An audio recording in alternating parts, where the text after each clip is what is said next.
हिमाचल तहलका न्यूज में आप सभी दर्शकों का बहुत बहुत स्वागत है। चलिए शुरुआत करते हैं इस खबर की। तो देखिए, तेजी से आधुनिकता की तरफ भाग रहे इस दौर में वित्तीय सहायता जो वित्तीय साक्षरता का ज्ञान भी बेहद ही महत्वपूर्ण है।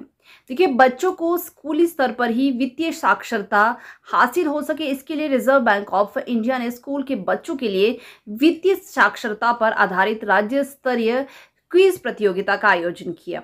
हिमाचल प्रदेश सरकार में शिक्षा मंत्री रोहित ठाकुर बतौर मुख्य अतिथि शामिल हुए। साथ ही क्विज मास्टर नेयर ने भी इस कार्यक्रम में बतौर विशिष्ट अतिथि शिरकत की। हिमाचल प्रदेश के शिक्षा मंत्री रोहित ठाकुर ने कहा कि इस तरह के कार्यक्रम बेहद ही महत्वपूर्ण है। इससे स्कूली बच्चों को वित्तीय साक्षरता का ज्ञान होगा और इसका लाभ देश को मिलेगा। वहीं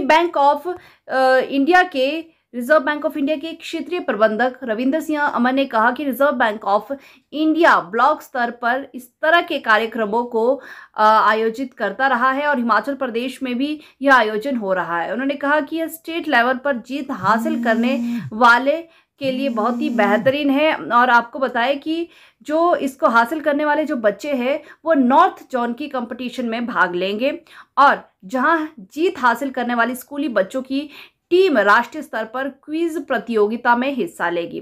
उन्होंने कहा कि बच्चों के लिए वित्तीय साक्षरता बेहद ही महत्वपूर्ण है। इससे बच्चों को वित्त से जुड़ी संबंधित जानकारी, जुड़ी छोटी छोटी चीज़ों के बारे में जानकारी मिलती है। साथ ही उन्होंने कहा कि आज का वक्त बदल गया है और बच्चे किताबों से ज़्यादा वक्त मोबाइल में गुजारते हैं। ऐसे में यह साक्षरता भविष्य में उनके काम आएगी। तो चलिए आपको बताते हैं कि इसके रिजर्व बैंक ऑफ इंडिया के मेयर है रविंद्र सिंह, उनका क्या कहना है। चलिए। भारतीय रिजर्व बैंक वित्तीय समावेशन और वित्तीय साक्षरता के लिए बहुत देर से कर्मबद्ध है। हम लोगों ने करीब 25 साल पहले वित्तीय समावेशन का काम शुरू किया और वित्तीय साक्षरता का काम शुरू किया। इसके लिए हम विभिन्न किस्म की एक्टिविटीज़ हर एक स्टेट में करते हैं। हम लोग अलग अलग डिस्ट्रिक्ट्स में जाके, अलग अलग स्कूलों में जाके बच्चों को वित्तीय साक्षरता के बारे में, बैंकिंग के बारे में, सेविंग्स के बारे में और किस तरीके से अपने फाइनेंसेस को संभाला जाए, क्योंकि आजकल जो फ्रॉड हैं वो बढ़ते जा रहे हैं और हम लोग रोज़ नई नई चीज़ें सुनते हैं फ्रॉड्स के बारे में। तो उसके बारे में हम बच्चों को समझाने के लिए स्कूलों में जाते हैं।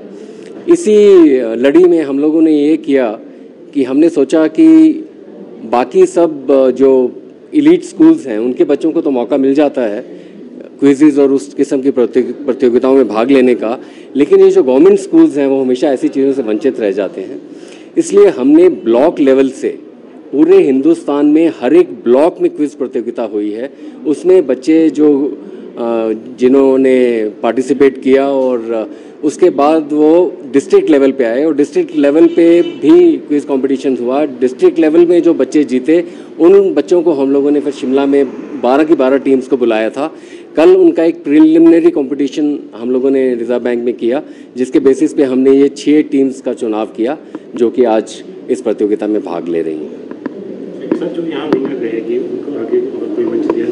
जो यहाँ पर जीतेगा वो पूरे नॉर्थ जोन लेवल पे कम्पीट करेगा जाके, और जो नॉर्थ जोन में जीतेगा वो जाके ऑल इंडिया स्तर का एक कंपटीशन होगा जहाँ पर टॉप की 6 टीमें जो स्टेट्स की होंगी वो कम्पीट करेंगी, जहाँ पर हमारे रिजर्व बैंक के गवर्नर भी उपस्थित होंगे और वो सितंबर में होना है, अक्टूबर में। कितना जरूरी आप मानते हैं स्कूली बच्चों को जो वित्तीय साक्षरता की जानकारी होनी चाहिए? बहुत ही ज़रूरी है। जो हम आजकल देख रहे हैं, जिस तरीके से हमारे समाज की हालत हो रही है और जो हमारी यंगर जनरेशन है स्पेशली, उन लोगों को पढ़ने का, जो हमारे ज़माने में किताबें पढ़ने का शौक़ होता था, वो धीरे धीरे दूर होता जा रहा है। सब लोग सिर्फ अपने मोबाइल्स के अंदर घुसे रहते हैं। इसलिए बहुत ज़रूरी है कि जो बच्चे हैं उनको वित्तीय साक्षरता स्कूल के टाइम पे ही बता दी जाए। उनको बताया जाए कि फाइनेंसेस का कितना इंपॉर्टेंस होता है, फाइनेंसेस को मैनेज करना कितना ज़रूरी है, सेविंग करना कितना ज़रूरी है। अभी हमारे जो हम लोग सवाल भी पूछने वाले हैं उसमें भी हम बताने वाले हैं कि अगर रोज़ का 100 रुपया बचाओगे तो by the time you are 60 आपके पास ₹1 करोड़ हो जाएगा। तो इस किस्म की चीज़ों से हम लोग कोशिश कर रहे हैं कि बच्चों को समझाया जाए कि वित्तीय साक्षरता बहुत ज़रूरी है।